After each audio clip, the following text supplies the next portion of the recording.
Hello everyone, welcome back to ब्रेंडेस ED.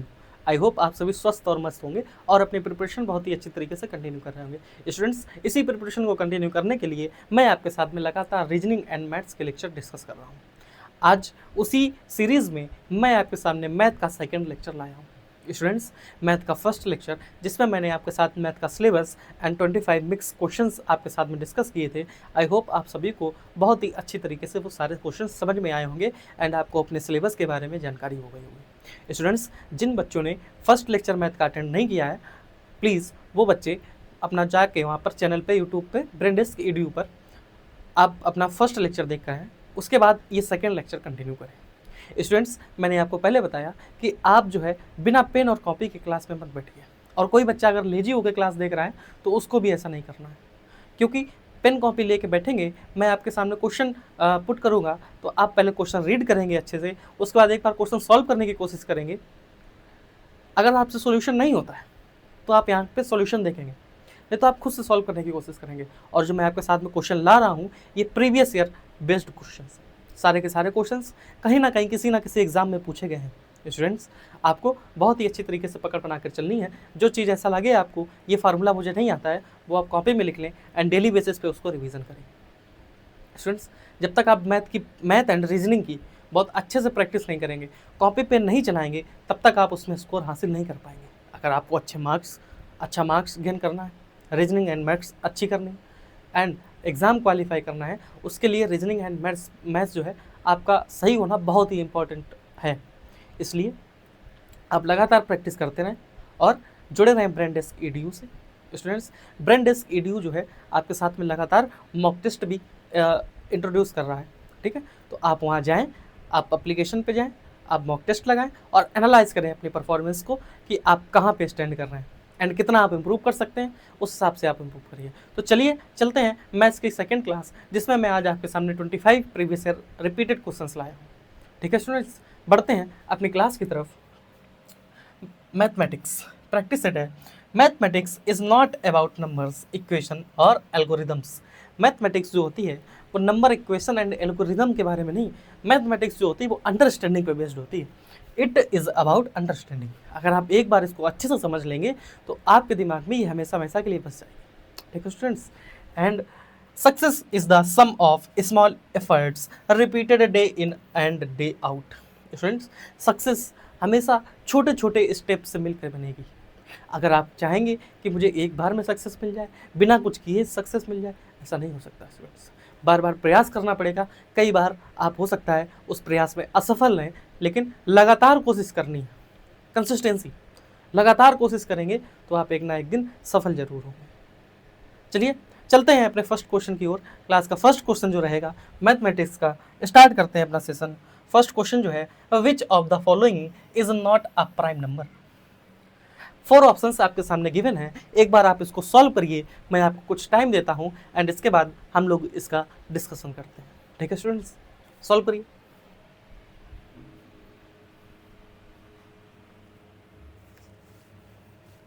आपसे बोल रहा है which of the following is not a prime number. ये आपके सामने ऑप्शन दिए गए हैं 41, 47, 91 एंड 73। आप कहेंगे सर प्राइम नंबर क्या होता है? प्राइम नंबर वो नंबर होते हैं जिनके केवल 2 फैक्टर होते हैं। एक फैक्टर जिनका 1 होता है and second factor number itself होता है। जिस भी नंबर के केवल 2 प्राइम फैक्टर दिखे, केवल 2 फैक्टर दिखे हैं, वो नंबर प्राइम नंबर होता है, ठीक है स्टूडेंट्स। आई होप आप समझते चलेंगे धीरे धीरे चीज़ों को और नोट करते चलेंगे। चलते हैं क्लास को फ्लो में लाते हैं, ठीक है। प्राइम नंबर क्या होते हैं? Prime number the numbers which have only 2 factors, only 2 factors, जिसमें one factor is 1 and number itself। आप ध्यान रखेंगे अगली बार, ठीक है, अगली बार ये चीज़ ध्यान रखेंगे कि प्राइम फैक्टर के केवल 2 प्राइम नंबर के केवल 2 फैक्टर होते हैं, एक 1, एक वो नंबर इटसेल्फ। स्टूडेंट्स, एक चीज़ और ध्यान रखेंगे कि smallest prime number, smallest even prime number जो है वो आपका 2 है। इसके बाद आपको कोई भी इवन प्राइम नंबर देखने को नहीं मिलेगा। जितने नंबर मिलेंगे सारे के सारे ऑड मिलेंगे, ठीक है। अब 41 क्या किसी से डिवाइड होता है? 41 केवल 1 और 41 इसके केवल 2 फैक्टर होंगे, ठीक। 47 के भी 1 और 41 होंगे, लेकिन 91 क्या किसी से डिवाइड होता है? इसी तरीके से जो 73 लिखा है इसके 1 और 73 केवल 2 फैक्टर आपको देखने को मिलेंगे, ठीक है। जो 91 है आपका, यही आपका आंसर होगा। ये प्राइम नंबर नहीं है। क्यों प्राइम नंबर नहीं है? क्योंकि 91 जो है वो 13 से 1 या 91 होता है। तो इसके 2 से ज़्यादा या तो 1 या नंबर इटसेल्फ के अलावा भी ये 13 से भी डिवाइड हो जाएगा, ये 7 से भी डिवाइड हो जाएगा। तो आई होप आपका ये कॉन्सेप्ट प्राइम नंबर वाला क्लियर हुआ होगा। अब चलते हैं नेक्स्ट क्वेश्चन की तरफ। इसका आंसर आएगा C is the right answer of this question, ठीक है। चलते हैं क्वेश्चन नंबर 2 की तरफ। क्वेश्चन नंबर 2 क्या बोल रहा है? परसेंटेज का क्वेश्चन है, एक बार अच्छे से रीड करेंगे और सॉल्व करेंगे, ठीक है। क्वेश्चन रीड करिए फटाक से। क्वेश्चन बोला है what will be the value of 20% of, 40% of, 30% of, 75% of 3400। Students, last वाली क्लास में मैथ्स में मैंने आपको कुछ फ्रैक्शन बताई थी। मैंने आपसे बोला था कि जब भी आपको 20% दिखे, जब भी आपको 20% दिखे, आप याद रखेंगे 1/5, ठीक। जब आपको 40% दिखे तो आप 20 में 2 का मल्टीप्लाई कर देंगे, इधर भी 2 का मल्टीप्लाई कर देंगे, यानी कि जो 40% की फ्रैक्शन बनेगी वो बनेगी 2.5, ठीक है। स्टूडेंट्स, अगर आपको 60% की फ्रैक्शन चाहिए तो इसमें आप 3 की मल्टीप्लाई कर देंगे और इस साइड भी न्यूमिनेटर में भी 3 की मल्टीप्लाई कर देंगे, तो जो 60% की फ्रैक्शन बनेगी वो बनेगी 3/5। इसी तरीके से 80% की भी फ्रैक्शन निकालेंगे और जब आप 100% की मल्टीप्लाई 100% की फ्रैक्शन निकालेंगे, ठीक है, तो आप 1/5 में जब 5 का मल्टीप्लाई करेंगे तो आपको 1 मिलेगा। 100% इक्वल टू 1, ठीक है। अब देखते हैं, आपको 20% की तो फ्रैक्शन पता चल गई, ये 20% की फ्रैक्शन होती है 1/5 एंड 40% की भी फ्रैक्शन पता चल गई, ये होती है 2.5। स्टूडेंट्स, 30% की जब फ्रैक्शन आप बनाएंगे, एक बार बना के देखिए। 30% का मतलब होता है डिवाइड कर देना 100 से, एक जीरो से एक जीरो कैंसिल आउट हो जाएगा, तो जो 30% की फ्रैक्शन बनेगी ये आपकी बनेगी 3.10। क्या बनेगी? 3/10। ये कैसे बनाएंगे? आप हमेशा याद रखेंगे कि जो 10% की फ्रैक्शन होती है वो 1/10 होती है। 1/10, 1/10 इज द फ्रैक्शन ऑफ 10%। जब आपको 20% की फ्रैक्शन चाहिए तो आप इस पर 2 का मल्टीप्लाई कर देंगे, यानी कि 20% is equal to 2/10, that is 1/5। इसी तरीके से अगर आपको 30% की फ्रैक्शन चाहिए तो इसी में 3 का मल्टीप्लाई कर देंगे, तो आप देखेंगे 30% इज इक्वल टू 3/10। मेथड्स आपको आने चाहिए, जितना मैं सिखाता जाऊँ उतना आपको आना चाहिए, ठीक है। आपको 30% की भी फ्रैक्शन पता चल गई, इसके बाद 30% की फ्रैक्शन क्या बोली मैंने? 30% की फ्रैक्शन बन गई 3/10, ठीक है स्टूडेंट्स। इसी तरीके से आपको एक फ्रैक्शन और याद रखनी है कि 25% जहाँ आपको दिखे, जब आप 25 को डिवाइड करेंगे 100 से तो आपको पता है 21 4 जा होता है 100, 25% की जो फ्रैक्शन बनेगी वो बनेगी 1/4। क्या बनेगी? 1/4 बनेगी, ठीक है। 25% की फ्रैक्शन 1/4 बन गई, तो अब आपको 50% की फ्रैक्शन चाहिए। 50% की फ्रैक्शन के लिए आप मल्टीप्लाई कर देंगे 2/4, डेट इज 1/2। ये क्या हो गया आपका? ये हो गया आपका 1/2, ठीक है। अब इसके बाद अगर आपको 75% की फ्रैक्शन चाहिए तो आपको पता है 25 3 होता है 75, 25 3 क्या होता है 75। इसकी जो फ्रैक्शन बनेगी, इसकी फ्रैक्शन क्या बन जाएगी? 3/4, 3/4।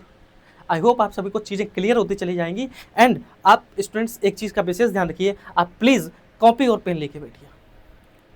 अगर आप कॉपी और पेन लेके नहीं बैठेंगे तो आप नहीं सॉल्व कर पाएंगे, मैथ्स आपके दिमाग में नहीं जाने वाली है। इसलिए आप, अगर आपको नहीं आता तो आप सीखने की कोशिश करें, ये सवाल मैं लगा सकता हूँ तो आप वो सवाल लगा लेंगे, ठीक है। बस आपको कोशिश करनी है। अगर आप कॉपी पेन लेके नहीं बैठेंगे तो आप माइंड से क्वेश्चन सॉल्व तो नहीं कर सकते स्टार्टिंग में, ठीक है। तो इसलिए कॉपी पेन जो है लेके जरूर बैठिए। आपको सारी फ्रैक्शंस मैंने बताई। चलते हैं इसके सॉल्यूशन पे चलता हूँ, तो इसको अरेंज करूँगा एंड सॉल्यूशन की तरफ बढ़ूँगा। सिंपल सा क्वेश्चन है आपका, बोल रहा है 3400 का what will be the value of 20% of, 40% of, 30% of, 75% of. 3400 के 20% यानी कि 1/5, के 40% यानी कि 2.5, के 30% डेट इज 3.10, के 75% यानी कि 3.4। ठीक है, इतना निकाल देना है। इसका मान पूछ रहा है कि 3400 के 20%, इसके बाद 40%, 30% एंड 75% की वैल्यू क्या होगी। ठीक है, तो मैंने यहाँ पर सारी की सारी फ्रैक्शंस रख दी। अब इसको कट कर देंगे। आपको पता है कि 5 5 जा 25 होता है, 5 5 जा 25 होता है। आप हमेशा जब भी कट करेंगे, आप कैलकुलेशन को मेरे साथ सीखेंगे कि कैलकुलेशन कोई चीज़ अलग से सीखनी है, अगर उसकी ज़रूरत हो तो सीखनी। अगर मैं कहूँ कि आप साथ ही साथ में आप जितनी ज़्यादा से ज़्यादा प्रैक्टिस करते जाएंगे, आप चीज़ों को उतना ही एक्सप्लोर करना सीख जाएंगे।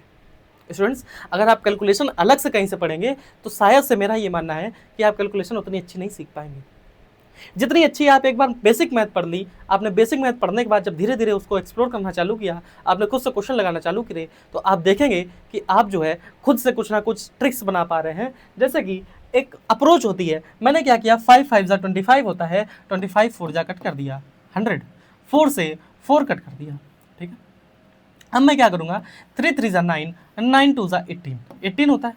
ठीक है, अब मल्टीप्लाई करना है हमें 34 में, 18 से मल्टीप्लाई कर देना है। तो हम 18 3 जा कितना हो गया, 54 हो गया, एंड 18 7 जा हो गया, 18 4 जा कितना हो गया, 72 हो गया। इसको मैंने क्या कर दिया, ऐड कर दिया, ये आ गया 612, 612। आपको डिवाइड में आपके पास 10 बचा है, जब आप इसको डिवाइड कर देंगे तो आपको जो आंसर मिलेगा वो क्या मिलेगा, 61/2 is the right answer of this question, that is option number D is the correct answer of this question.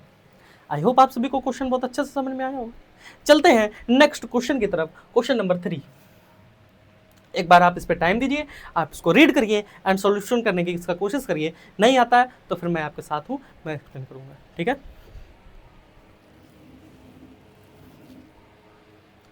आप देखेंगे क्वेश्चन क्या बोल रहा है, an amount of money becomes Rs 7280, 7280 in 2 years and Rs 8320 in 3 years at simple interest, find the amount. Simple interest का question है। मैंने आपको बता दिया था कि प्रिंसिपल क्या होता है, रेट ऑफ इंटरेस्ट क्या होता है, एंड टाइम क्या होता है, एंड अमाउंट क्या होता है। मैंने आपको क्या बताया था कि अमाउंट क्या होता है। अमाउंट होता है प्रिंसिपल प्लस इंटरेस्ट। जब आप प्रिंसिपल में इंटरेस्ट जोड़ देंगे तब आपको आपका अमाउंट मिल जाएगा। ठीक है, मैंने आपको सिंपल इंटरेस्ट का एक फार्मूला बताया था, that is principal multiply rate multiply time upon में 100। अच्छा, एक चीज़ मैंने और आपको बताई थी कि अगर 10% रेट है, 10% रेट है, पर एनम की रेट है, एक साल की रेट 10% है, तो 2 साल का जो ब्याज होगा सिंपल इसमें मल्टीप्लाई कर देंगे, यानी कि 20% ब्याज बन जाएगा। ठीक है, ध्यान रखना।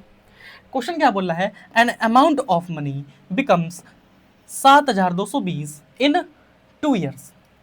अमाउंट जो है 7220, 7280 7280 इन 2 years, ये कितने ईयर्स में बन जाता है, 2 years में बन जाता है। And Rs 8320 in 3 years। ठीक है, at simple interest find the amount, amount फाइंड करना है, अमाउंट कितना होगा। अच्छा, अब एक चीज़ बताइए मुझे, सिंपल इंटरेस्ट तो हर साल एक ही समान लगता है, यानी कि अगर एक प्रिंसिपल पे अगर नेक्स्ट ईयर 1 साल बाद अगर मुझे 100 रुपये मिले तो उसी अगले साल भी उस पर 100 रुपये मिलेंगे।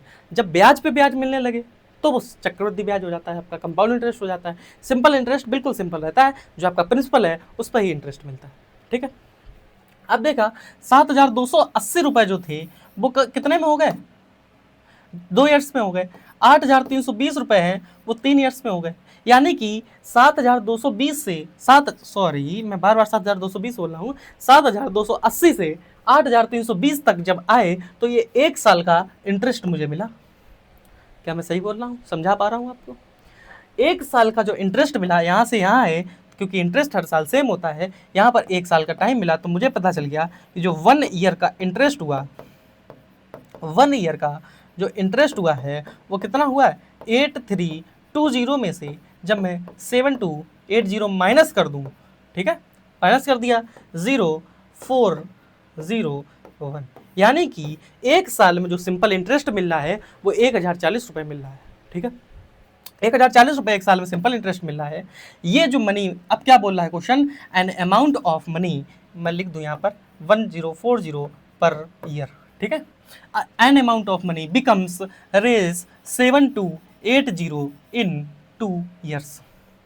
2 साल के बाद कोई प्रिंसिपल होगा, वो 2 साल के बाद 7280 बन जाता है, यानी कि सिंपल इंटरेस्ट हर टाइम सेम होता है क्योंकि वो प्रिंसिपल पे लगता है, यानी कि 1040 रुपये अगर 2 साल मिला होगा, 2 साल मिला होगा, ये कितना बन जाएगा 2080 रेस, ठीक है, 2080 रुपये बन जाएंगे। 2080 रुपये जब आप इससे माइनस कर दोगे, आपको क्या निकालना है, अमाउंट निकालना है। अमाउंट मतलब जो आपका पहले अमाउंट था 7280 माइनस 2080 जब आप कर दोगे तो 0025, 5200 रुपये आपने बैंक में जमा करे थे, उसके बाद आपको 2 साल लगातार इंटरेस्ट मिला, तब आपके जो रुपए थे वो 7220 हो गए, ठीक है। ये आपका तरीका है इस क्वेश्चन को सॉल्व करने का, यानी कि 2 साल में इतना इंटरेस्ट हो रहा था, तीसरे साल में इनकम इतनी अमाउंट इतना हो गया, तो आप 1 साल में जो अमाउंट बढ़ा वो 1 साल का इंटरेस्ट बढ़ा, ठीक है। 1 साल का इंटरेस्ट मुझे पता चल गया, 2 साल का अमाउंट इतना था तो मैंने 2 साल का इंटरेस्ट घटा दिया, माइनस कर दिया, तब हमें प्रिंसिपल पता चल गया। यही मुझसे पूछ रहा है, option number B is the correct answer of this question, ठीक है। आई होप आपको चीज़ें क्लियर हो रही होंगी एंड आप समझ पा रहे हैं इजीली, ठीक है। तो चलते हैं क्वेश्चन नंबर 4 की तरफ। क्वेश्चन नंबर 4 क्या बोल रहा है, आप देखेंगे, 2 numbers are in the ratio 3 and 5. If each number is increased by 10, the ratio becomes 5:7. The numbers are. मैंने आपको लास्ट क्लास में इसी सेम टाइप का क्वेश्चन करवाया था जिसमें मैंने आपको 2 मेथड बताए थे रेशियो के, ठीक है। आई होप आपको चीज़ें क्लियर होंगी, आपने रिवाइज किया होगा, ठीक है। चलते हैं अपने इस कॉन्सेप्ट की तरफ। कुछ बच्चे कमेंट कर रहे थे कि सर आप बाइलिंगुअल पढ़ाइए मैथ्स के क्वेश्चन। स्टूडेंट्स, आपको जब आपका फेस का एग्ज़ाम होगा, एसएससी सिलेक्शन पोस्ट का एग्ज़ाम होगा, फार्मासिस्ट का एग्ज़ाम देंगे, तो उसमें आपको 50 मार्क्स की इंग्लिश भी देखने को मिलेगी, ठीक है। 50 मार्क्स इंग्लिश भी देखने को मिलेगी। मैं क्वेश्चन हिंदी में ले आऊँगा, मैं आपको एक्सप्लेन हिंदी में कर दूंगा, लेकिन स्टूडेंट्स अगर आपको अच्छे मार्क्स करने हैं तो आपकी कहीं ना कहीं इंग्लिश भी अच्छी होनी चाहिए, ठीक है। तो थोड़ी चीज़ें आप कोशिश करें, नहीं हो पा रहा है मैं हिंदी में लेके आऊँगा, लेकिन कोशिश करें कि आप जो है चीज़ों को समझें, क्योंकि इससे भी कहीं ना कहीं आपकी रीडिंग स्किल्स बढ़ेंगी, क्योंकि इंग्लिश में आपके कॉम्प्रिहेंशन भी आता है, तो आप जो है धीरे धीरे ये चीज़ों को सीखेंगे, ठीक है। मैनेज करना सीखिए। अगर आपसे नहीं हो रहा है तो मैं आपके साथ में हिंदी का लेक्चर, हिंदी जो बाइलिंगुअल होगी ना क्वेश्चंस, वो मैं आपके साथ ला दूंगा, ठीक है। क्या बोल रहा है question number 4, 2 numbers are in the ratio 3:5। 2 number हैं वो 3:5 के रेशियो में है। If each number is increased by 10, ठीक है। मैंने क्या 2 मेथड बताए थे कि अगर 2 नंबर कितने रेशियो में, 3:5 में है, मैंने ये मान लिया कि ये 3x है और ये 5x है। Each number is increased by 10, एक हमने ये बढ़ा दिया और 5x + 10 कर दिया, देन रेशियो बिकम्स 5/7। रेशियो कितना बन जाता है, 5/7 बन जाता है। हमने क्रॉस मल्टीप्लाई किया, 21x + 70 is equal to 25x + 50। ये जब जाएगा इधर 20 is equal to 4x, x is equal to 5 हो गया। ये एकदम बेसिक मेथड हो गया। आपसे पूछ रहा है द नंबर आर, x की वैल्यू 5 आ गई, जब हम x की वैल्यू यहाँ पर पुट कर देंगे तो 5 3 15, 5 5 25। आपको पता चल गया कि 15 एंड 25 वो 2 नंबर्स हैं, ठीक है। Option number A is the correct answer of this question. इस कैलकुलेशन को सॉर्ट करने के लिए मैंने एक और मेथड बताया था कि पहले जो है रेशियो कितना था, 3:5 हो गया। आफ्टर रेशियो कितना होगा, बाद में जो रेशियो हो गया वो रेशियो हो गया 5/5:7, ठीक है। कितना कब हो गया, जब प्लस का 10 इंक्रीज हुआ, एक बार क्रॉस मल्टीप्लाई किया, 10 5 जा 50 एंड 10 7 जा हो गया 70। यहाँ पर भी क्रॉस मल्टीप्लाई करेंगे, ठीक है। ये बनेगा 21 और ये बनेगा 25। अब यहाँ से डिफरेंस लेंगे, यहाँ से डिफरेंस लेंगे और यहाँ से डिफरेंस लेंगे और यूनिटरी मेथड लगाएंगे। 25 - 21 जब आप करेंगे तो आपको 4 यूनिट मिलेगी, इज इक्वल टू, जब यहाँ से आपने डिफरेंस लिया तो आपको 20 मिला। एक यूनिट की वैल्यू आपकी आ गई 5 और डायरेक्टली इस रेशियो में पुट कर देंगे जो स्टार्टिंग में रेशियो था।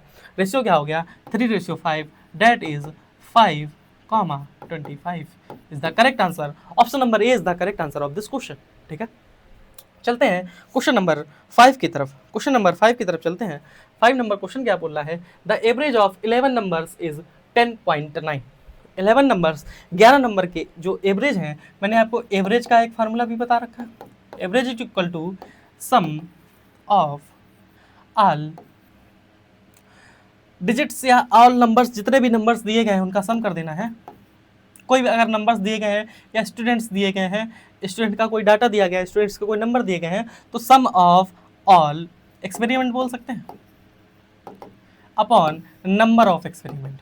नंबर ऑफ एक्सपेरिमेंट, सपोज करो क्वेश्चन दे दिया कि 5 एक्सपेरिमेंट किए गए किसी कॉलेज में और 5 एक्सपेरिमेंट का जो सम था वो 20 था, तो एवरेज निकालो।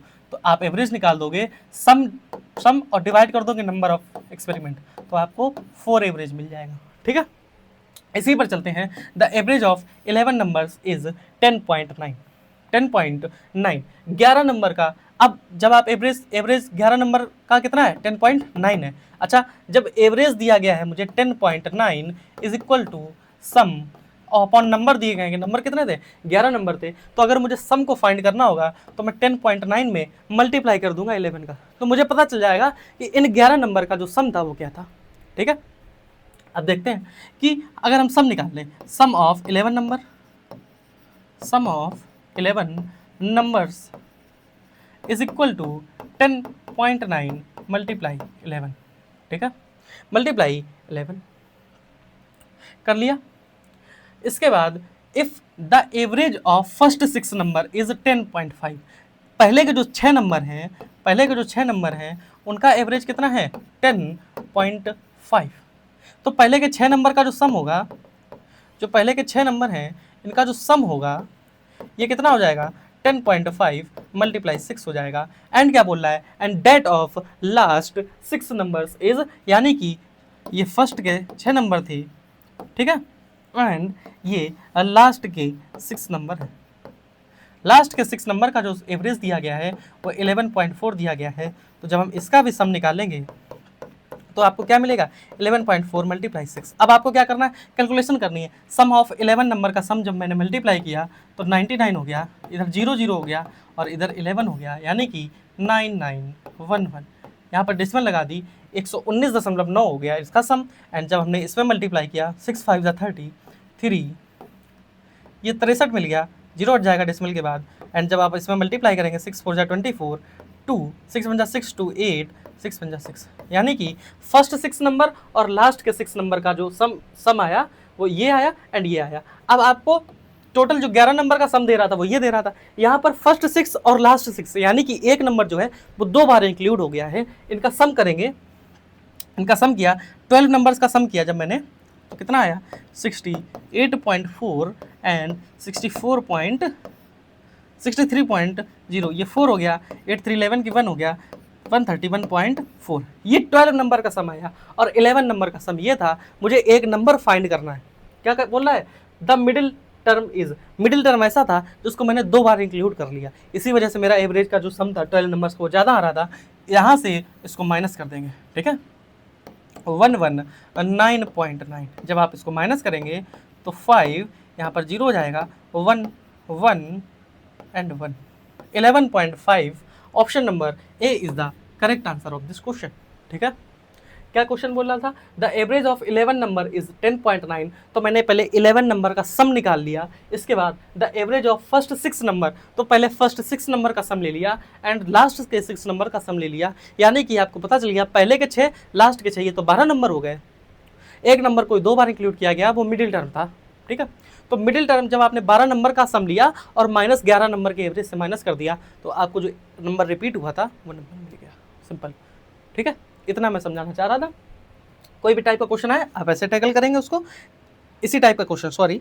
एंड चलते हैं क्वेश्चन नंबर 6 की तरफ। क्वेश्चन नंबर 6 क्या बोल रहा है, a person sells 2 articles for 990 each. आपको एक चीज़ ध्यान रखनी है, आपको चीज़ क्या ध्यान रखनी है कि आपको क्वेश्चन रीड करने की हैबिट डेवलप करनी है मेरे साथ में। जैसे जैसे आप क्वेश्चन रीड करने की हैबिट डेवलप कर लेंगे तो आप देखेंगे आप थोड़ा मैथ के जो क्वेश्चन है वो आसानी से उनके साथ डील कर पा रहे हैं। ठीक है, तो मैं आपके साथ क्वेश्चन ओपन करूँ, आप जो है साथ साथ में उसको रीड करते जाना। ठीक है, रीड करना क्वेश्चन को बहुत इंपॉर्टेंट है, क्योंकि जब तक आप क्वेश्चन रीड करना नहीं सीखेंगे तब तक आप उसको सॉल्व करना भी नहीं सीखेंगे। ठीक है स्टूडेंट्स, एंड मैं आपको एक बार फिर से याद दिला दूं कि जो ब्रेन डेस्क ईडीयू जो है लगातार आपके साथ में मॉक टेस्ट आयोजित कर रहा है एंड मॉडल पेपर भी यूट्यूब पे प्रोवाइड कर रहा है, तो आप कोशिश करिए कि लगातार ब्रेन डेस्क ईडीयू से जुड़े रहें एंड अपनी तैयारी को बेहतर बनाते रहें। ठीक है, चलते हैं। A person sells 2 articles for 990 each, selling price दिया गया है 990 each. On one he gains 10% and on other he lost 10%, his overall gain or loss percent। ठीक है, एक पे 10% प्रॉफिट किया, एक पे 10% लॉस किया, ओवरऑल इसका गेन और लॉस परसेंट हमें बताना है। तो आप इसको रेशियो से भी सॉल्व कर सकते हैं। एक आर्टिकल पे 10% गेन हुआ, आपको पता है 10% की जो फ्रैक्शन होती है वो 1/10 होती है, यानी कि 10 पे उसने गेन किया कितना, 1। 10 की चीज़ उसने कितने में बेच दी, 11 में बेच दी। एक पे उसको लॉस हो गया, एक पे उसको कितने का लॉस हो गया, 10% का लॉस हो गया, यानी कि एक का लॉस हो गया 10 पे, यानी कि 10 की चीज़ जो थी उसने 9 में सेल कर दी। आप देखेंगे 100 से 99, मतलब 100 रुपये उसका क्या था, कॉस्ट प्राइस था, 99 रुपीज़ जो आया ये सेलिंग प्राइस आया। ठीक है, यहाँ पर इस वैल्यू को सॉल्व करने की जरूरत नहीं है, क्योंकि आप जो है अपनी कैलकुलेशन को ही बढ़ाएंगे। ठीक है, वैल्यू जब आप वैल्यू ले लेंगे तो आप देखेंगे 100 की चीज़ 99 में बेच दी तो एक का लॉस हुआ 100 पे, 100 का लॉस 100% पे कितना, यानी कि 1% का आपको इस पर लॉस होगा, 1% पे इसका आपको लॉस होगा। चलते हैं नेक्स्ट क्वेश्चन की तरफ, question number 7। Question number 7 time and work से ये क्वेश्चन है। क्वेश्चन रीड करेंगे, A can do a work in 10 days. A जो है एक वर्क कितने दिन में कर रहा है, ए जो है एक वर्क 10 डेज में कर रहा है and B in 15 days. B एक कार्य 15 दिन में कर रहा है। ठीक, they work together for 5 days then A leaves, in how many days will B finish the remaining work. Question एक बार रीड करेंगे, बढ़िया क्वेश्चन है, अलग टाइप का क्वेश्चन है जो मैंने आपको लास्ट क्लास में करवाया था। आप सबसे पहले क्या करेंगे, इसमें एक 10 डेज में एक की क्या है, एक किसी भी कार्य को 10 दिन में कंप्लीट करता है, जो कार्य है उसको 10 में कंप्लीट करता है, बी उसी कार्य को 15 दिन में कंप्लीट करता है। तो मुझे जो कार्य निकालने के लिए हम क्या करेंगे, कार्य निकालने के लिए हम इसका एलसीएम ले लेंगे, टोटल वर्क निकालने के लिए हम इसका एलसीएम ले लेंगे। कल लास्ट क्लास में बच्चा एक कमेंट कर रहा था, सर एलसीएम कैसे निकालते हैं, तो आप देखें एलसीएम निकालने के लिए 10 एंड 15 एलसीएम निकालना है इसका, तो सबसे पहले प्राइम फैक्टराइजेशन कर दो। प्राइम फैक्टराइजेशन जब 10 का करेंगे आप तो 5 2 जा बनेगा, यहाँ पर 2 भी प्राइम है, यहाँ पर 5 भी प्राइम है। 15 का प्राइम फैक्टराइजेशन कर दिया, 5 × 3। ठीक, एलसीएम में एक वैल्यू हाईएस्ट जितनी टाइम आ जाए वो तो लेते हैं, इसके अलावा अदर जो वैल्यू होती हैं वो भी ले लेते हैं। जैसे 5 इसमें एक बार आया है एंड 2 इसमें एक बार आया है एंड 3 इसमें एक बार आया है, तो इसका जो एलसीएम आएगा 5 3 × 15 2 × 30, ये इसका एलसीएम ले लिया मैंने। अब इफिशियंसी निकालने के लिए ये क्या आ गया, ये आ गया टोटल वर्क, इसको जो है हम लोग टोटल वर्क बोलते हैं। ठीक, इफिशियंसी कैसे निकालेंगे, टोटल वर्क को इसके टाइम से डिवाइड कर दो। टोटल वर्क को किससे डिवाइड कर देना, टाइम से डिवाइड कर देना। 30/10 करोगे तो आपको 3 मिलेगा एंड 30/15 करोगे तो आपको 2 मिलेगा, यानी कि ए जो है वो एक दिन में 3 यूनिट वर्क करता है एंड बी जो है वो एक दिन में 2 यूनिट वर्क करता है। ठीक, अब आप देखेंगे क्या देखेंगे, क्या बोल रहा है, दे वर्क टुगेदर फॉर 5 डेज, उनने दोनों ने मिलकर एक साथ 5 दिन तक साथ में कार्य किया, यानी कि ए प्लस बी इंटू 5 दिन 5 डेज। ए की इफिशियंसी 3 है, बी की इफिशियंसी 2 है, तो इन्हें 5 दिन में कितना वर्क कर लिया होगा, 5 5 × 25 यूनिट वर्क कर लिया होगा। ठीक है, 5 यूनिट 5 दिन में 5 5 25 यूनिट वर्क इन्हें कर लिया। मेरे पास कार्य था 30 यूनिट करने को, अब ए ने कार्य करना छोड़ दिया, 25 यूनिट कार्य करने के बाद ए ने कार्य करना छोड़ दिया। अब जो कार्य करेगा वो बी करेगा। कितना कार्य करेगा, बचा हुआ कार्य करेगा, रिमेनिंग वर्क तो आपका 30 था, रिमेनिंग कितना था 30 माइनस का 25 किया, रिमेनिंग था 5, करेगा कौन, बी करेगा। बी की इफिशियंसी कितनी है, 2 है, तो जो रिमेनिंग वर्क है वो बी जो है वो 2.5 डेज में करेगा। ये रहा आपका सॉल्यूशन। इस टाइप के क्वेश्चन का आप सॉल्यूशन ऐसे करेंगे, ए प्लस बी ने 5 दिन तक कार्य किया तो 5 दिन में 25 यूनिट कार्य कर लिया, 10 यूनिट उसके पास 5 यूनिट उसके पास बचा जो कि बी करेगा, तो बी की इफिशियंसी से 5 यूनिट कार को डिवाइड कर देंगे तो हमें पता चलेगा 2.5 डेज लेगा कार को कंप्लीट करने में। चलते हैं नेक्स्ट क्वेश्चन की तरफ, क्वेश्चन नंबर 8 की तरफ। क्वेश्चन नंबर 8 की तरफ चलते हैं। क्वेश्चन नंबर 8 क्या बोल रहा है? क्वेश्चन नंबर 8 बोल रहा है आपका, a train 240 meter long passes a pole in 24 second. मैंने आपको लास्ट क्लास में बताया कि जब एक ट्रेन एक पोल को क्रॉस करेगी तो वो केवल और केवल अपनी लेंथ को क्रॉस करेगी। अगर एक ट्रेन एक पुल को क्रॉस करेगी, ठीक है, पुल यानी कि ब्रिज हो गया, या एक प्लेटफॉर्म को क्रॉस करेगी तो अपनी लेंथ प्लस प्लेटफॉर्म की लेंथ को क्रॉस करेगी, ठीक, तब दोनों लेंथ ली जाएंगी। जब एक पोल या किसी पर्टिकुलर व्यक्ति को एक ट्रेन पास करेगी तो सिर्फ और सिर्फ ट्रेन की लंबाई ली जाएगी। ठीक है स्टूडेंट्स, ठीक है। A train 240 meter long passes a pole in 24 second. How many will it take to pass a platform जिसकी लेंथ कितनी है? 360 मीटर लंबी लेंथ है, ठीक है, 360 मीटर लंबी लेंथ है। आप कभी ट्रेन पे, आप किसी रिलेटिव को जब आप ट्रेन पे बैठाने गए होंगे तो आप क्या देखते हैं, एक ट्रेन जब प्लेटफॉर्म को क्रॉस करती है, पहले तो ये प्लेटफॉर्म है, ट्रेन आके खड़ी होती है तो वो प्लेटफॉर्म के साथ बराबर पे ही खड़ी रहती है, ठीक है। इसके बाद जब ट्रेन छोड़ के चली जाती है तो वो ट्रेन प्लेटफॉर्म को कब पार करेगी? जब वो पूरा का पूरा लास्ट डब्बा प्लेटफॉर्म को पार कर जाएगा तभी तो ट्रेन प्लेटफॉर्म को पार करेगी। यानी कि प्लेटफॉर्म की लंबाई प्लस ट्रेन की लंबाई दोनों इसलिए लेते हैं, ठीक है। तो यहां से क्या बोल रहा है, आपको एक फार्मूला पता होना चाहिए, डिस्टेंस इज इक्वल टू होता है स्पीड मल्टीप्लाई टाइम, ठीक है।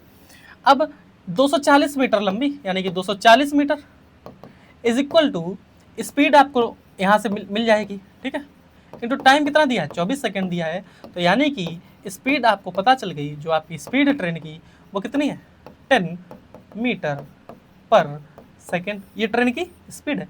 नेक्स्ट क्या बोल रहा है, how long will it take to pass a platform 360 meter long. जब ये प्लेटफॉर्म को क्रॉस करेगी तो प्लेटफॉर्म की लंबाई प्लस ट्रेन की लंबाई 240, ठीक है, 240 इसको पास करेगी। आपको स्पीड पता चल गई, इसकी स्पीड कितनी है, ये डिस्टेंस हो गई, ये स्पीड है, हमें टाइम को फाइंड करना है, टाइम को फाइंड करना है।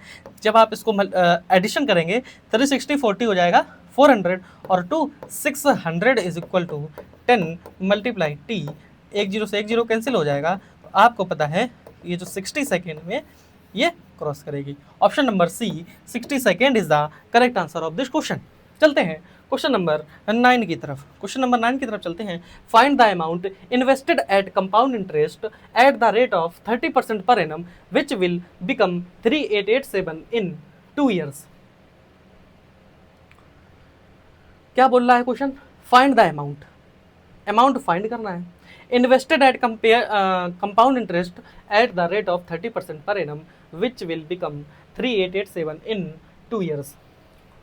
जो अमाउंट इन्वेस्ट किया था, जो आपने प्रिंसिपल, उसको प्रिंसिपल बोलेंगे, जो आपने पैसा इन्वेस्ट किया था 2 साल बाद कितना बन गया? 2 साल बाद 3887 बन गया। कितना बन गया?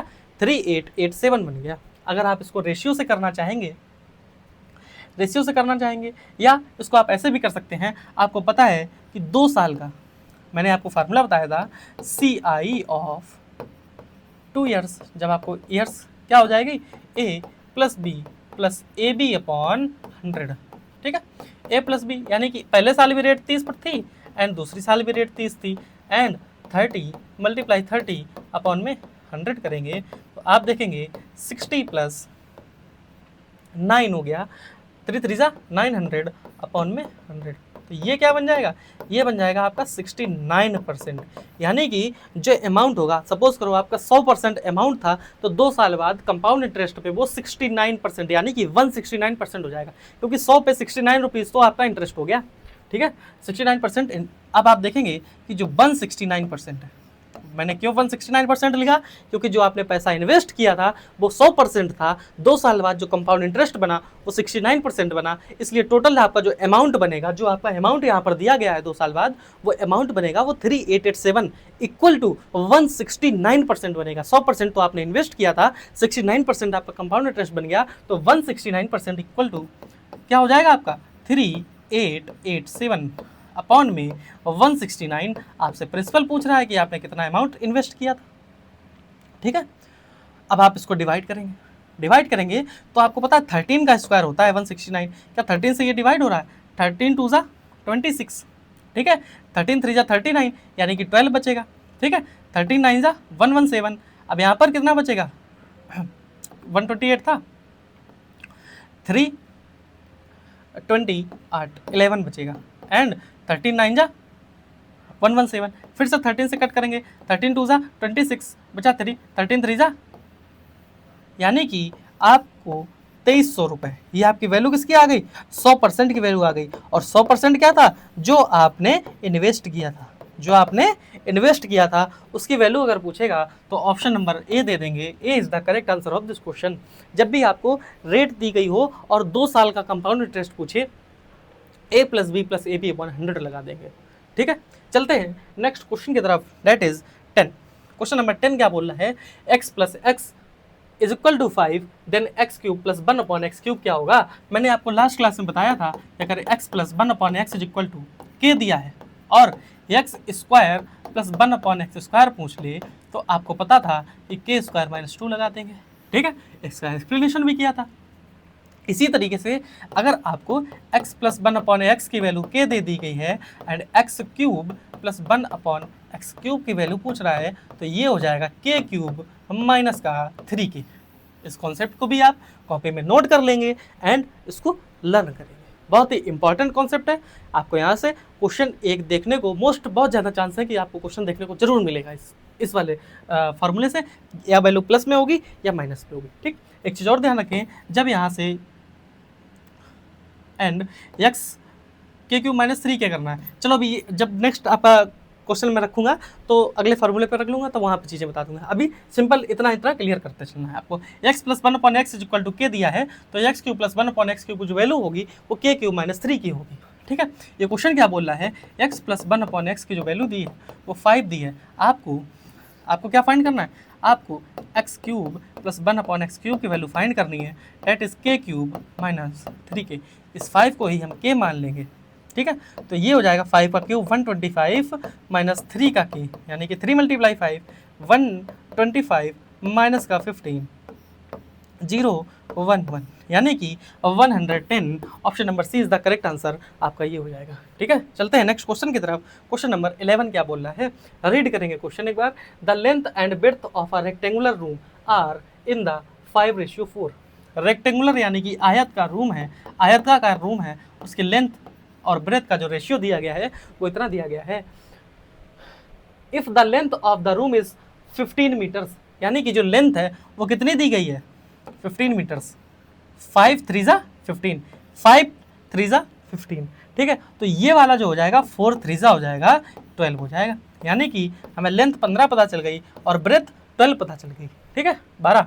What is the area of that room, area आपको पता है कि आयताकार है, रेक्टेंगुलर है, तो लेंथ इंटू ब्रेथ होगा, डेट इज 15 मल्टीप्लाई 12, 12 5 जा 60 एंड 12 1 जा 12, ये आपका आ जाएगा 180 centimeter square. Option number B is the correct answer of this question. चलते हैं क्वेश्चन नंबर 12 की तरफ। क्वेश्चन नंबर 12 क्या बोल रहा है, एक बार रीड करेंगे और सॉल्व करेंगे। ठीक है, रीड करिए अच्छे से क्वेश्चन।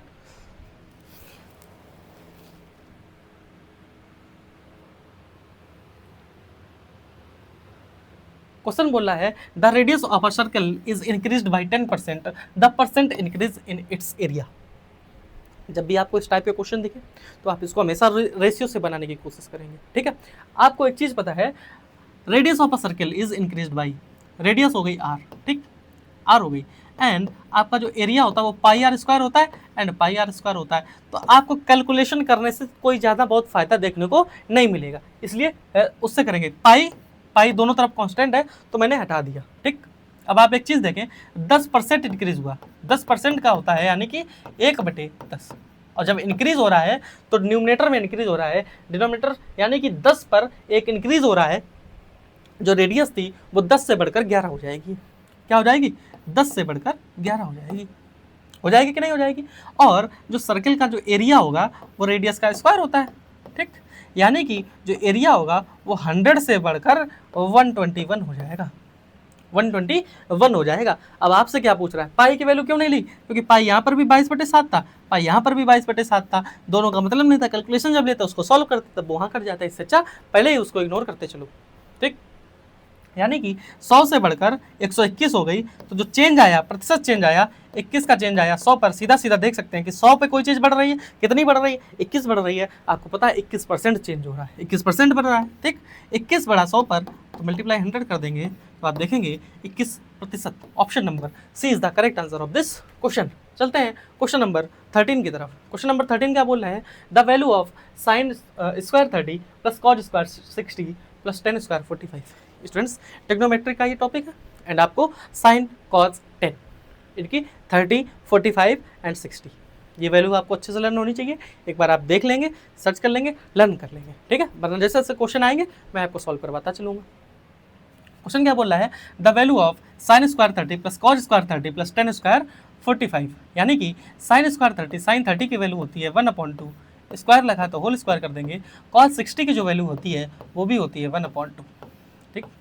प्लस टेन 45 की वैल्यू होती है 1, ये आपका हो जाएगा 1/4 प्लस 1/4 प्लस का 1। जब आप एलसीएम लेंगे तो 1 प्लस 1 प्लस का 4 हो जाएगा, क्योंकि यहाँ पर 1 है। देखेंगे आप 6/4 हो जाएगा, 2 3 जा 6, 2 2 जा 4, 3/2 यानी कि 3/2 होता है आपका 1.5। Option number A is the correct answer of this question. I hope आप सभी को चीज़ें सभी क्लियर होती चली गई होंगी और मैं आपसे ये भी उम्मीद कर रहा हूँ कि आप कॉपी पेन लेके बैठे होंगे एंड आप क्वेश्चन खुद से भी सॉल्व कर रहे होंगे, ठीक है। जब तक आप खुद से नहीं सॉल्व करेंगे तब तक ऐसा काम नहीं चलेगा, ठीक है। इसलिए आपको कॉपी पेन लेना है और अच्छे से क्वेश्चन रीड करना है, उसके बाद सॉल्व करते चलना है, ठीक है। नहीं आ रहा है एक्सप्लेनेशन देखते हुए चलना है, ठीक, और उसको रिवीजन करते हुए चलना है, तब आपको मैथ सुधरेगी। और जिन बच्चों को मैं ये सोच रहा हूँ कि यूट्यूब पे जो है ये प्रैक्टिस सेट चलाऊंगा और इससे जो है सारे टाइप धीरे धीरे करके मैं कवर करता चलूँगा। और जिनको और डिटेल में पढ़ना है वो हमारे बैच ब्रेनडेस्क EDU जो है एप्लीकेशन प्ले स्टोर से आप डाउनलोड कर सकते हैं, वहाँ पर बैच में एनरोल हो सकते हैं, वहाँ से कंटेंट एक्सेस कर सकते हैं, ठीक है। चलते हैं क्वेश्चन नंबर 14 की तरफ। क्वेश्चन नंबर 14 क्या बोल रहा है, what is the remainder when 2 की पावर 51 इज डिवाइडेड बाई 5। मैंने आपको कल भी एक क्वेश्चन आया था लास्ट क्लास में, तो मैंने आपको फिर बताया था 2 की पावर जो 51 होता है ये काफ़ी बड़ा नंबर है, ठीक। और जो रिमाइंडर निकलता है बेसिकली यूनिट डिजिट्स निकाला जाता है। तो हम देखेंगे कि जो 2 की साइक्लिसिटी होती है, 2 की साइक्लिसिटी भी 4 होती है, ठीक। क्यों? क्योंकि 2 की पावर 1 होती है वो 2 होता है, एंड जो 2 की पावर 2 होता है वो 4 होता है। 2 की पावर 3 दैट इज 8 एंड 2 की पावर 4 दैट इज 16, तो यूनिट डिजिट हो गई 6, ठीक है। 2 की पावर 5 करेंगे 32 आएगा, यूनिट डिजिट उसकी 2 आएगी। तो आप देखेंगे 4 के बाद पावर फिर यहाँ से रिपीट होना स्टार्ट हो जाएंगी। तो सबसे पहले मैं क्या करूँगा, सबसे पहले 2 की पावर 51 को डिवाइड कर दिया मैंने 4 से, ठीक। 4 बन जा 4 बचा 1, 4 3 जा 12 हो जाएगा, 4 2 जा 8, यानी कि 12 बार तो कंप्लीट डिवाइड है, 12 4 जा 48। तो आपके पास 2 की पावर 3 बचा केवल हो गया। 2 की पावर 3 कितना होता है, 8 होता है। 2 की पावर 3 कितना होता है, 8 होता है। 8 को जब आप 5 से डिवाइड करोगे तो जो रिमाइंडर बचेगा वो कितना बचेगा, 5 बन जा 5, reminder is 3। Option number C is the correct answer of this question. चलते हैं क्वेश्चन नंबर नेक्स्ट की तरफ। नेक्स्ट क्वेश्चन क्या बोल रहा है, 2 train start from station A and B towards each other at 45 km/h and 35 km/h. They are 480 km apart. After how many hours they will meet? कब मिलेंगे? अच्छा, आपने एक चीज़ नोटिस करी होगी। क्या चीज़ नोटिस करी होगी? आप देखते हैं कि जब आप बाइक चला रहे होते हैं या कार चला रहे होते हैं या बस में बैठ कर ट्रैवल कर रहे होते हैं, आप जा रहे हैं सड़क से और आपके बगल में ही एक पैरेलल रेलवे लाइन चल रही है, चल रहे हैं आप आराम से, कोई दिक्कत नहीं है, बैठे हैं। आपने देखा एकदम से कि ट्रेन आ रही है, ट्रेन आ रही है, तो जिस डायरेक्शन में आप चल रहे हैं, जिस डायरेक्शन में आप चल रहे हैं उसी डायरेक्शन में ट्रेन भी आ रही है। तो आप देखते होंगे यार ट्रेन तो बहुत लंबी है, अभी तक नहीं निकल पाई। और जब आप जिस डायरेक्शन में आपकी बस चल रही होती है उसके अपोजिट डायरेक्शन में अगर कोई ट्रेन आती है तो आप कहते हैं यार ट्रेन बहुत छोटी थी, क्या इसमें डब्बे नहीं थे? क्या हुआ है आपके साथ? जरूर हुआ होगा, ठीक है। इसका रीजन क्या होता है? इसका रीजन ये होता है जब हम लोग सेम डायरेक्शन में चल रहे होते हैं, बस भी अपनी स्पीड से चल रही होती है, ट्रेन भी अपनी स्पीड से चल रही होती है, तो जो है यहाँ पर एक कॉन्सेप्ट लगता है रिलेटिव स्पीड, ठीक। और जब आप विपरीत डायरेक्शन में चल रहे होते हैं तो ट्रेन आपको इसलिए छोटी लगती है, ट्रेन की स्पीड, आपकी स्पीड, ट्रेन इधर को स्पीड जा रही है, आपकी वापस में विपरीत दिशा में स्पीड है, इसमें भी रिलेटिव स्पीड का कॉन्सेप्ट लगता है। जब विपरीत दिशा में कोई दो चीज़ें जा रही होती हैं तो उनकी जो स्पीड होती है वो ऐड हो जाती है, ठीक है। तो स्पीड ऐड हो जाएगी दोनों की तो बढ़ेगी, इसलिए आपको लगता है बहुत जल्दी ट्रेन चलेगी। और जब सेम ही दिशा में जाएंगे तो स्पीड को माइनस कर देते हैं तो स्पीड कम हो जाती है, तो आपको लगेगा कि ट्रेन कितनी लंबी थी। ठीक, क्या बोला है, two trains starts from station A and B towards each other at 45 kilometre per hour and 35 kilometre per hour, they are, वही फॉर्मूला लगाएंगे, distance is equal to speed multiply time. Train जो है वो 48 किलोमीटर अपार्ट है and after how many time, speed मैंने आपको बताया, two train started from station A B towards each other, एक दूसरे की तरफ बढ़ रही है, रिलेटिव स्पीड की तरफ बढ़ रही है, और अपोजिट डायरेक्शन में जब चल रही है, एक इधर को जा रही है एक इधर को आ रही है, जो स्पीड होगी वो प्लस हो जाएगी। स्पीड क्या हो जाएगी, प्लस हो जाएगी। तो मैं क्या करूंगा, स्पीड को प्लस कर दूंगा, 45 किलोमीटर प्लस 35 किलोमीटर और मल्टीप्लाई टाइम। ठीक, तो ये कितना था, 48480 था, इज इक्वल टू 45 550 और 380 मल्टीप्लाई टी, एक जीरो से एक जीरो कट गया, 8 6 48 होता है, आपको पता चल जाएगा T is equal to 6 hours, क्योंकि आवर्स में चल रहा था तो 6 घंटे लगेंगे। Option number C is the correct answer of this question. चलते हैं नेक्स्ट क्वेश्चन की तरफ। क्वेश्चन नंबर 10 क्या बोल रहा है, a plus B is equal to 8, A B is equal to 15, what is the value of A cube plus B cube. A cube plus B cube, आपने एक फार्मूला पढ़ा होगा, ए प्लस बी का whole cube, नहीं पढ़ा है, नहीं याद है तो आप लिख लें, ए क्यूब प्लस का बी क्यूब प्लस का 3ab ब्रैकेट में ए प्लस बी। ठीक, एंड इसी से एक फार्मूला ये भी बनता है, जब आपको ए क्यूब प्लस बी क्यूब की वैल्यू फाइंड करनी है तो ए प्लस बी का होल क्यूब माइनस का, ये प्लस है उधर माइनस में चला जाएगा, 3ab ब्रैकेट में ए प्लस बी। आप देखेंगे आपको ए प्लस बी की भी वैल्यू दी गई है और ए एंड बी की भी वैल्यू दी गई है। ये फार्मूला उस कंडीशन में अप्लाई करेंगे जब इससे आप कोई कंक्लूजन ना निकाल सकते हो। ठीक, अभी क्या दिया गया है, ए प्लस बी 8 दिया गया है और ए बी 15 दिया गया है, तो मैं ये अज्यूम कर सकता हूँ ए की वैल्यू 5 है एंड बी की वैल्यू 3 है। मैंने ये मान लिया 5 एंड 3, जब आप 5 3 करेंगे तो 8 आएगा और जब आप मल्टीप्लाई करेंगे 5 3 का तो 15 आएगा। मुझे वैल्यू पता चल गई, तो हम पुट कर सकते हैं इजीली 5 और 3, what is the value of A cube and B cube, यानी कि 5 का क्यूब प्लस बी हो गया आपका 3 का क्यूब हो गया, ये कितना बनेगा 125 एंड 27, ये आपका बनेगा 152।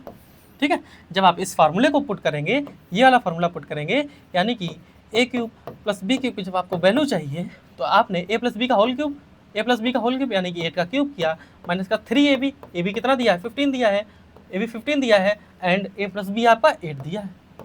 8 का क्यूब होता है 512 माइनस 15 3 45 मल्टीप्लाई 8 कर दिया, ये क्या हो गया 512 माइनस 8 4 32 320 और 40 360, जब इससे 360 माइनस करेंगे 2 5 एंड 1, यहाँ से और यहाँ से। ये थोड़ी स्मार्ट अप्रोच हुई, ये थोड़ा टाइम टेकिंग अप्रोच हुई। तो आपको स्मार्ट अप्रोच पे काम करना है। ये सब चीज़ें कब आएंगी, आप कब आएंगी सर, तो आप जब एक हद से ज़्यादा प्रैक्टिस कर लेंगे तब आपको ये सारे कॉन्सेप्ट खुलना चालू होंगे। ठीक है, मैं आपको यहाँ पर एक्सप्लेन कर दे रहा हूँ, लेकिन आपकी खुद की सोचने की क्षमता तब डेवलप होगी जब आप सारे कॉन्सेप्ट को दिमाग में बैठा लेंगे, इसके बाद आप प्रैक्टिस कर लेंगे पूरे सिलेबस की 1 से 2 बार।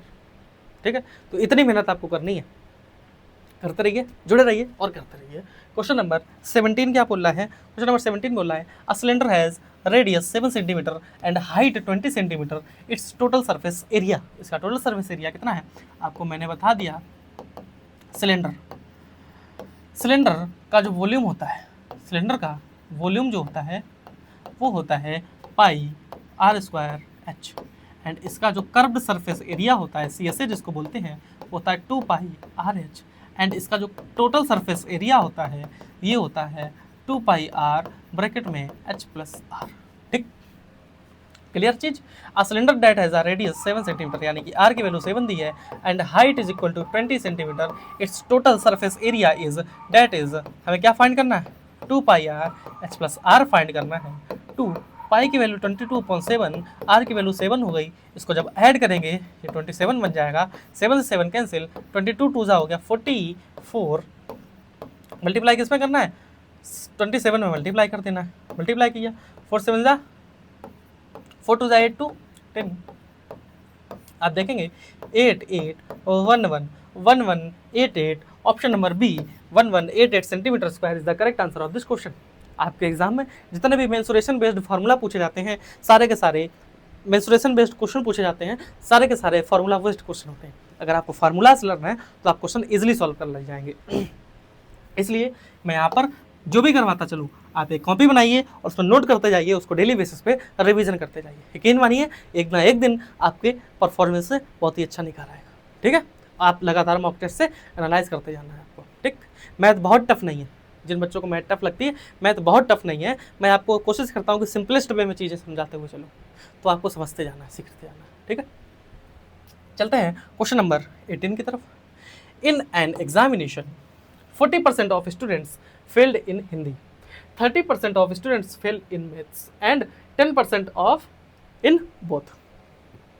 कोई एग्जामिनेशन हुआ, ये एक सब्जेक्ट था हिंदी, ये सिर्फ और सिर्फ हिंदी का था। एक ये सब्जेक्ट था जो कि था इंग्लिश। ठीक, 40% students fail in Hindi, 30% students failed in math. लेकिन ये जो कवर हुआ ना, ये वाला जो पोर्शन, ये हिंदी एंड इंग्लिश दोनों का था। किसका किसका था? ये हिंदी का भी था एंड इंग्लिश का भी था, दोनों का था ये वाला पोर्शन। अब क्या बोल रहा है क्वेश्चन? क्वेश्चन ये बोल रहा है 10% फेल्ड इन बोथ। तो सबसे पहले जो 10% फेल्ड हुए ना, सबसे पहले जो 10% फेल्ड हुए, जो मैंने 10% फेल हुए वो यहाँ पर लिख लिया, क्योंकि ये दोनों का था। यहाँ पर 10% फेल हुए।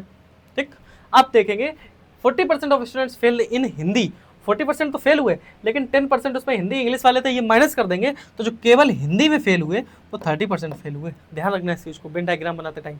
ठीक है, इंग्लिश में 30%, सॉरी मैथ्स था, इंग्लिश नहीं था। जो सब्जेक्ट था वो आपका मैथ्स था, मैथ्स। ठीक, Hindi and maths, Hindi and maths. ठीक है, अब क्या बोला है?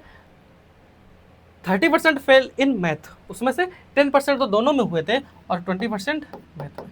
एक बार जब आपने ये बना लिया तो आप देखेंगे 30 + 10 40 + 20 60% तो स्टूडेंट फेल्ड हो गए। ठीक है, अब क्या बोल रहा है? The percent of student who passed in both subject, जो दोनों में पास हुए 60%, जब 100% में से 60% तो फेल हो गए तो 40% ही बचे। वही बच्चे हमारे 100% टोटल होता है, माइनस 60% फेल था इज इक्वल टू 40% पास्ड। ठीक, option number A is the correct answer of this question. चलते हैं क्वेश्चन नंबर 19 की तरफ। क्या बोल रहा है? A B and C D are two parallel, AB and CD are two parallel chords of a circle with radius 5 cm, AB 8 cm and CD 6 cm. If they are on the same side of center, the distance between them is, उनके बीच की जो distance होगी वो क्या होगी? एक बार question देखिए, solve करने की कोशिश करिए अगर आप कर सकते हैं तो, वरना मैं आपको सॉल्व करवाता हूँ। ठीक है, सॉल्व करिए। आप देखेंगे AB and CD are two parallel chords, एक ही सर्कल में दोनों जीवाएं हैं लगभग। ठीक, एक सर्कल बनाया मैंने, एक सर्कल बनाया, एक साइड ये सर्कल का सेंटर रहा। ठीक, रेडियस 5 सेंटीमीटर एंड 8 सेंटीमीटर। तो आपको पता है नीचे सर्कल थोड़ा सा वैसा होता चला जा रहा छोटा, तो यहाँ पर जो एक ए बी हमने यहाँ पर बना ली, ए एंड बी यहाँ पर बना ली, ये 8 सेंटीमीटर की है, 8 सेंटीमीटर की है, यानी कि 4 ये हो जाएगा एंड 4 ये हो जाएगा। ठीक, समझते चलना। एंड सी डी 6 सेंटीमीटर, यहाँ पे एक और जीवा है सी डी। क्यों? क्योंकि if they are on the same side of the centre, centre के एक ही साइड में, अपोजिट साइड में नहीं बोला, सेम साइड में। एक ये कितने की है? ये है 6 सेंटीमीटर, 6 सेंटीमीटर यानी कि 3 ये एंड 3 ये। ठीक, अब देखना क्या बोल रहा है? ABCD and two parallel chords of a circle with radius 5 centimetre. Circle की जो रेडियस दी है आपको पता है, यहाँ से लेकर यहाँ तक रेडियस होती है एंड यहाँ से लेकर यहाँ तक भी रेडियस होती है, यहाँ से लेकर यहाँ तक भी रेडियस होती है। तो इसी तरीके से यहाँ से लेकर यहाँ तक जो होगी वो भी रेडियस होगी। रेडियस कितनी दी गई है? रेडियस दी गई है 5। मैंने आपको राइट एंगल ट्रायंगल में पाइथागोरस थ्योरम बताई थी। तो ये क्या होता है? ये आपका होता है हाइपोटेनियस। क्या होता है? हाइपोटेनियस। ये होता है बेस एंड ये होता है आपका परपेंडिकुलर, यानी कि ये होता है आपका लंब, ये होता है आधार, ये क्या होता है? आधार, और ये होता है कर्ण। ठीक, अब इन तीनों में एक थ्योरम जो लगती है वो क्या लगती है? कर्ण का स्क्वायर इज इक्वल टू आधार का स्क्वायर प्लस लंब का स्क्वायर। इससे हम क्या करते हैं, कोई भी इन तीनों से, यानी कि हाइपोटेन्यूस का square is equal to base square plus perpendicular का स्क्वायर। इससे क्या करते हैं, अगर हमें कोई एक साइड नहीं पता है तो हम उसको फाइंड कर लेते हैं। ये वाली साइड 5 दी है, ये वाली साइड 4 दी है। मैंने आपको लास्ट क्लास में ट्रिपलेट बताए थे, वो राइट एंगल ट्रायंगल में ही अप्लाई होते हैं। क्या 3 4 5 मैंने एक ट्रिपलेट बताया था। तो आप देखेंगे एक साइड 4 है, एक साइड 5 है। एक चीज़ और ध्यान रखेंगे, जो हाइपोटेनियस होता है वो सबसे बड़ी साइड होती है। तो सबसे बड़ी 5 है, 5 भी है, 4 भी है। ये वाली साइड जो बची वो 3 बची। ठीक, यहाँ से लेकर यहाँ तक जो होगी ये भी आपकी रेडियस होगी। ठीक, यहाँ से लेकर जो यहाँ तक होगी ये भी आपकी रेडियस होगी। ये भी कितनी दी गई है, 5 दी गई है। एंड यहाँ से लेकर यहाँ तक ये मुझे फाइंड करना है। ठीक, यहाँ से यहाँ तो पता चल गया कि 3 था। ठीक, ये टोटल फाइंड करना है। ये हो गई 3। तो आप देखेंगे ये 5 है, ये 3 है। मैंने एक ट्रिपलेट बताई थी 3 4 5। या आप जब भी पुट करेंगे हाइपोटेनियस का स्क्वायर यानी कि 25, 5 का स्क्वायर, बेस का स्क्वायर कर दिया 9, प्लस आपको परपेंडिकुलर का स्क्वायर बताना है। तो ये 25 minus 9 is equal to perpendicular का स्क्वायर, पी का square is equal to 16। P की वैल्यू आ जाएगी आपकी 4। यानी कि जो यहाँ से स्टार्ट किया यहाँ पर ख़त्म किया, इसकी जो वैल्यू आई 4 आई। ठीक, अब ध्यान से एक चीज़ समझेंगे, ध्यान से एक चीज़ क्या समझेंगे, एक चीज़ ये समझेंगे, यहाँ से यहाँ तक की वैल्यू टोटल कितनी है, 4 है। लेकिन यहाँ से यहाँ तक की वैल्यू मैंने 3 निकाली थी, तो 4 में से 3 कर देंगे तो आपको ये वैल्यू पता चल जाएगी। ये वाली जो वैल्यू होगी ये आपकी 1 होगी। ये वैल्यू जो होगी ये आपकी 1 होगी। क्या होगी, 1 होगी। क्या होगी, 1 होगी। ठीक है, यही मुझसे पूछ रहा है कि एक कॉर्ड से दूसरे कॉर्ड तक की दूरी क्या है, एक कॉर्ड से दूसरे कॉर्ड की दूरी क्या है। तो answer is 1 centimetre, option number A. I hope आपको ये वाला क्वेश्चन जो होगा वो क्लियर हो गया होगा अच्छे से। ठीक है, चलते हैं नेक्स्ट क्वेश्चन की तरफ। क्वेश्चन नंबर 20 सॉल्व करिए फटाक से। क्वेश्चन 20 क्या बोल रहा है देखिए।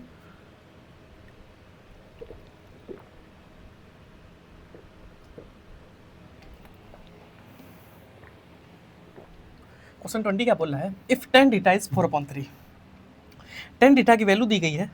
ट्रिग्नोमेट्री से क्वेश्चन मैंने आपको बता दिया कि राइट एंगल ट्रायंगल में एक ट्रिपलेट होती है। क्या, ये हो गया हाइपोटेनियस, ये क्या हो गया आपका परपेंडिकुलर, एंड ये हो गया आपका बेस। ठीक, हाइपोटेनियस का square is equal to perpendicular का स्क्वायर प्लस बेस का स्क्वायर। ठीक, tan theta is equal to 4/3।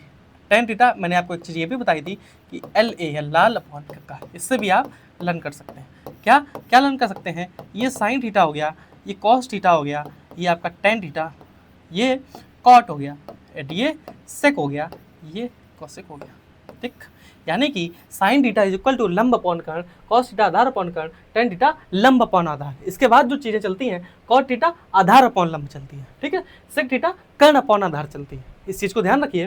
तो tan theta is equal to 4/3 लंब अपॉन आधार दिया गया है, लंब अपॉन आधार दिया गया है।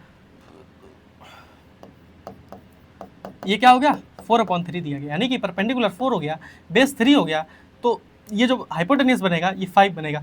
इसीलिए मैंने ट्रिपलेट बताई थी कि बार बार आपको कैलकुलेशन ना करनी पड़े। जहाँ पर राइट एंगल ट्रायंगल में 3 4 दिखे, ठीक है, ट्रिग्नोमेट्री आइडेंटिटीज जो होती हैं ये राइट एंगल ट्रायंगल में ही चलती हैं। 3 4 दिख गया तो आपको एक साइड क्या पता चल गई, 5 होगी सर। ठीक है, पता चल गई आपको एक साइड 5 होगी। अब आपसे पूछ रहा है sine theta plus cos theta. Sine theta आपको पता है लंब अपॉन कर्ण होता है, कॉस थीटा आपका आधार अपॉन कर्ण होता है। लंब आपका 4 है, परपेंडिकुलर 4 है, कर्ण जो है वो 5 है। ठीक है, एंड बेस जो है वो आपका 3 है, एंड हाइपोटेनियस 5 है। यानी कि जब आप एलसीएम लेंगे 5 आएगा, ऐड कर देंगे 7 आएगा, 7/5। Option number A is the correct answer of this question. ठीक है, आपको क्लियर हुआ होगा, क्लियर हुआ। चलते हैं क्वेश्चन नंबर 21 की तरफ। क्या बोल रहा है, ध्यान से देखिए। मिक्सचर एंड एलिगेशन का क्वेश्चन है।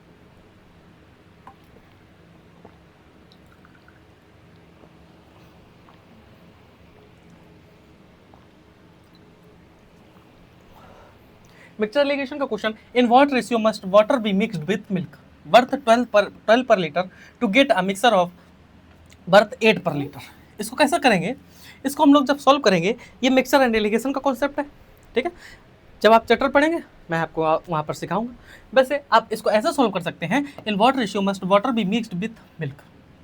आपको पता है मिल्क की कुछ ना कुछ कॉस्ट होती है, फ्री में तो मिलता नहीं है, 12, यानी कि इसको पानी के साथ, पानी तो फ्री में अवेलेबल है, ठीक, कहीं भी दूध में पानी मिला दिया, दूधिया कहीं भी मिला देते हैं दूध में पानी, स्टेशन पे खड़े होकर मिला देते हैं, ठीक है, उनकी जगह फिक्स होती है कि उन्हें कहाँ पे पानी मिलाना है, ठीक है, या घर से मिला के ले आए। तो वाटर जो होता है ये फ्री में अवेलेबल होता है, इसकी कोई भी कॉस्ट नहीं लगती है। मिक्सचर का कॉन्सेप्ट होता है to get a mixture of 8 per litre, कितने का मिक्सचर चाहिए, 8 पर लीटर का। मिल्क 12 रुपये में, वाटर 0 रुपये में, चाहिए 8 रुपये में। अब मिक्सचर एलिगेशन कैसे चलता है कि बड़ी वैल्यू से छोटी वैल्यू को माइनस कर देना है एंड यहाँ पर लिख देना है, बड़ी वैल्यू से छोटी वैल्यू को माइनस कर देना है, यहाँ पर लिख देना है। तो 8 में से 0 माइनस करेंगे 8 बचेगा, 12 में से 8 माइनस करेंगे 4 बचेगा। आप देखेंगे रेशियो जब आप निकालेंगे तो 4 2 और 4 बन जाए, यानी कि 2:1। अब क्वेश्चन क्या पूछ रहा है, in what ratio must water be mix with milk, यानी कि पानी को मिल्क के साथ कैसे मिलाएं। तो हमने किसका रेशियो निकाला है, हमने मिल्क एंड वाटर का रेशियो निकाला है। क्वेश्चन क्या पूछ रहा है, वाटर एंड मिल्क का पूछ रहा है, तो इसको ही पलटा देंगे, ये क्या बन जाएगा 1:2 बन जाएगा। That is option number A is the correct answer of this question. चलते हैं क्वेश्चन नंबर 12 की तरफ, 22 की तरफ। Find the LCM of 12, 18, 24, 36। ये क्वेश्चन मैंने एक बच्चे के लिए रखा है जिसने कमेंट किया था सर एलसीएम निकालना सिखाओ, सिखा देते हैं एलसीएम निकालना। क्या करते हैं, सबसे पहले हम लोग क्या करते हैं, प्राइम फैक्टर बना लेते हैं, प्राइम फैक्टराइजेशन बना लेते हैं। प्राइम फैक्टर कैसे बनेंगे, 12। अब आप कहेंगे सर प्राइम फैक्टर कैसे बनेंगे, बिल्कुल बेसिक से सीखना है, बिल्कुल बेसिक ये लो। पहले इसको 2 से डिवाइड किया 6 हो गया, 2 से डिवाइड किया 3 हो गया, एंड 3 से डिवाइड किया 1 हो गया, ठीक। 18 के प्राइम फैक्टर बनाने, ये डिवीजन मेथड हो गया, 2 9 18, 3 3 9 एंड 3 1 3। तो 18 के प्राइम फैक्टर बना लिए, ठीक है। अब आप 24 के प्राइम फैक्टर कैसे बनाएंगे, आपको पता है कि 8 3 24 होता है, 8 किससे मिलकर बनता है, 2 × 2 से मिलकर बनता है, और 3 ये हो गया। एंड 36 के जब आप प्राइम फैक्टर बनाएंगे तो आपको पता है 9 4 36 होता है, यानी कि 2 2 4 हो गया एंड 3 3 9 हो गया। एंड मैंने ये 12 के जो फैक्टर्स बनाए थे ये 2 × 3 बनाए थे। 18 के जो मैंने फैक्टर्स बनाए थे 2 × 3 बनाए थे। अब आप इसी क्वेश्चन में एचसीएफ भी सीख लीजिए, इसी क्वेश्चन में एचसीएफ भी सीख लीजिए, एलसीएम एंड एचसीएफ दोनों चीज़ें सीख लीजिए। एलसीएम के लिए और मुझे दोनों में प्राइम फैक्टराइजेशन चाहिए ही चाहिए, इतना ध्यान रखना, ठीक। बिल्कुल बेसिक से बता रहा हूँ, बिल्कुल बेसिक है, इसमें कोई वो नहीं है, छोटे बच्चे भी कर लेंगे, ठीक है। आप देखेंगे 2 जो है वो हाईएस्ट कितनी बार आया है, एक नंबर हाईएस्ट कितनी बार आया है, एलसीएम जब हम लेंगे एक नंबर हाईएस्ट जो है कितनी बार आया है, 2 जो है इन 4 12 24 36 12 और 18 में 2 जो है ये यहाँ पर 3 बार आया, यहाँ 2 बार आया, यहाँ 2 बार आया, यहाँ 1 बार आया। 2 जो है हाईएस्ट 3 टाइम्स आया है, तो मैंने 2 को हाईएस्ट 3 टाइम्स ले लिया। एंड 3 देखेंगे, 3 हाईएस्ट कितने टाइम आया, 1 2 1 2, 3 हाईएस्ट 2 टाइम आया है, तो हमने हाईएस्ट 3 2 टाइम ले लिया, ठीक। ये हो गया आपका एलसीएम, क्योंकि कितना आएगा 8 9 जाएगा आपका 72, ठीक। अब आपका एचसीएफ क्या होगा, एचसीएफ जब आप देखेंगे तो आप ये देखेंगे कोई नंबर चारों में कितनी बार आया, जैसे 2 यहाँ पर 4 चारों के चारों में एक बार आया, एंड 2 यहाँ पर 3 बार आया, नहीं लेंगे। 3 बार आया तो नहीं लेंगे। कोई भी संख्या जितने भी नंबर्स दिए गए हो, 4 नंबर दिए गए तो चारों में आनी चाहिए। जैसे अगर मैं 3 को देखूंगा तो 3 1 2 एंड 3 4 चारों में आ रही, तो सिर्फ 2 और 3 यानी कि 6, ये आपका एचसीएफ आ गया। आई होप आपको चीज़ें क्लियर हो गई होंगी।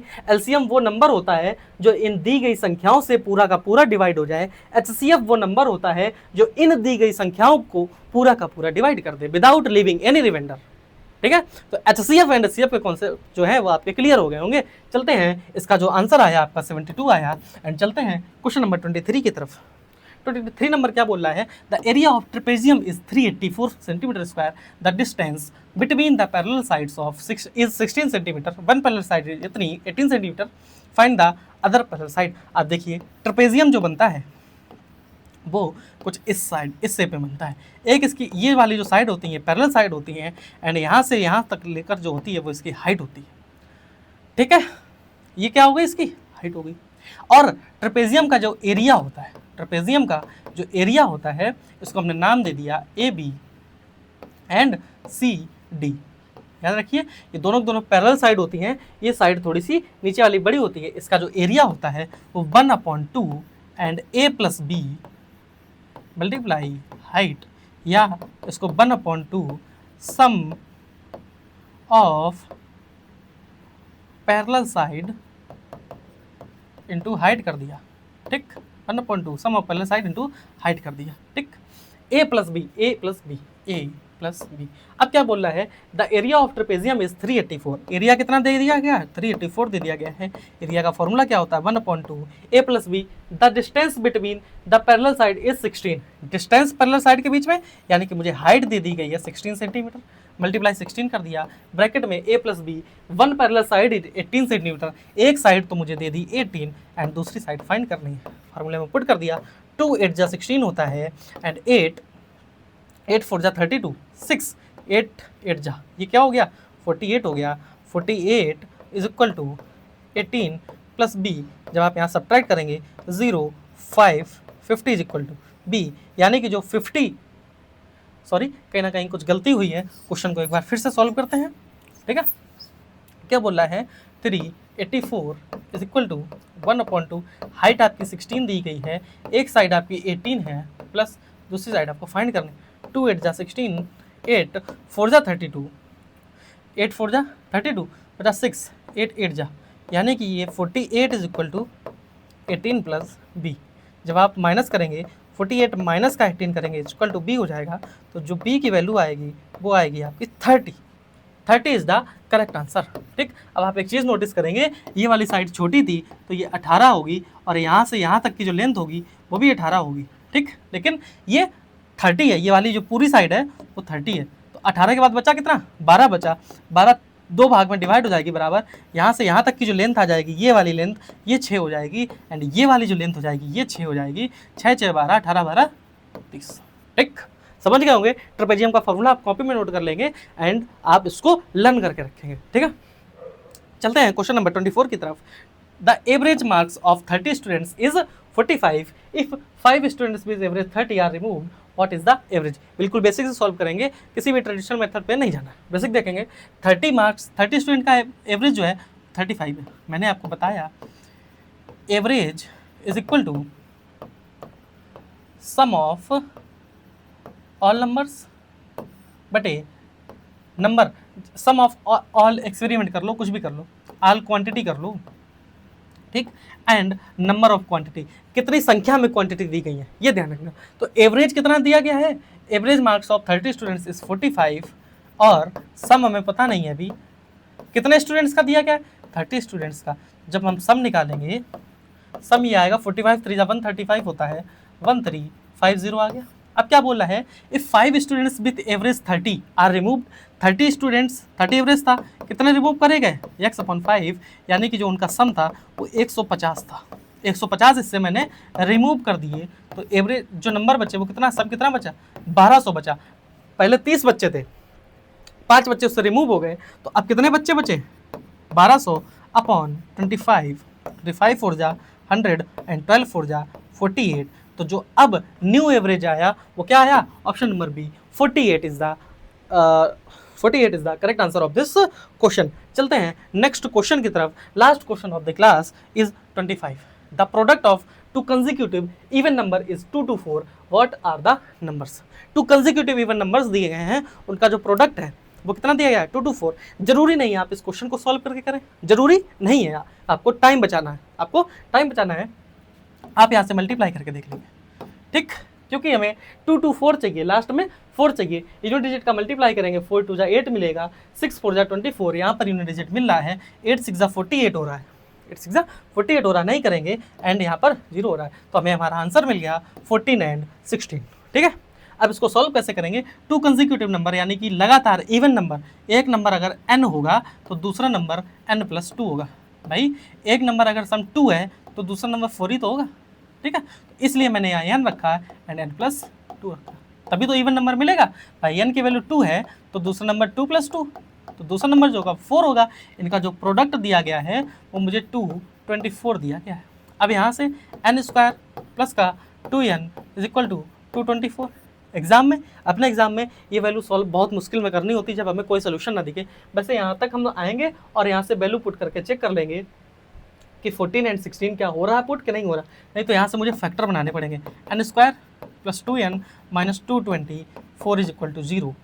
ठीक, फैक्टर ऐसे बनाओ कि ऐड करने पर जो डिफरेंस आए वो 2n आए। तो हमने फैक्टर क्या बना लिए, 16n माइनस 14n प्लस का 2 है, जो डिफरेंस आया वो कितना है, प्लस का 2 है, माइनस का 2 to 4 इज इक्वल टू 0। आप देखेंगे n प्लस 16, ठीक है, माइनस का 14 ले लिया तो ये क्या बन जाएगा, n प्लस 14 बन जाए 14, 6 तो 8, ठीक है, n प्लस 16 n माइनस 14। ठीक, तो फैक्टर बना के मुझे सॉल्व करने पड़ेंगे। इस मेथड से अच्छा क्या है, इस मेथड से अच्छा क्या है कि सबसे अच्छा मैंने ये किया कि यहाँ से ऑप्शन उठाया और पुट कर दिया, एंड मैंने ये देखा कि 6 4 जा यूनिटरी मेथड का मल्टीप्लाई किया, 6 4 जा 24, मुझे 4 मिल गया, 4 2 जा 8 नहीं मिल रहा था, ठीक है, 8 6 जा 48 नहीं मिल रहा था, 8 मिल रहा था, यहाँ पर 0 मिल रहा था। ऑप्शन एलिमिनेशन से ये क्वेश्चन इजीली सॉल्व हो गया। ठीक है, आज की क्लास के जो 25 क्वेश्चन थे बहुत ही अच्छे लेवल के क्वेश्चन थे स्टूडेंट्स, मैंने आपको सॉल्व करवाए।